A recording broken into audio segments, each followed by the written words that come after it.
tayo sa SM Manila at makikita ko lang. Meron nyo daw? Ako guys! Andito na kami. Namit na namin si Ate Cha.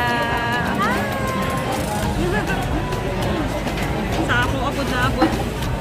Mga on may mga on. Kain kami guys. Dito kami sa food court. Food court lang kami. Kasi ang daming choices. Oo. Wait lang. Paano ba ito iharap? Kasi bago itong cellphone. Bago pala. Hindi ko pa bago. Hindi ko pa gamay. Hindi ko pa gamay masyado. Wait lang. First meet up. Yes! Before siya mo ano to? Mo add ko sa asa?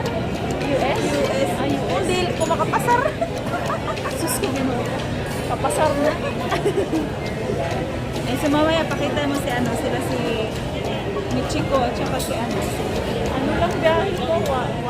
Saglit lang kung 10:30. 10:30 ako umalis eh. Kasi yung bus nag-aantay pang mapuno. Tapos LRT, dalawang sakay lang ako. Mag-live ka ako. Yatay, wala ko. Sige lang, mag-live ba? Puro naman ako load. Nag-aantay ka dito. Sige, live ko ninyo.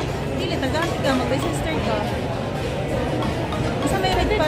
Sa may pa-register.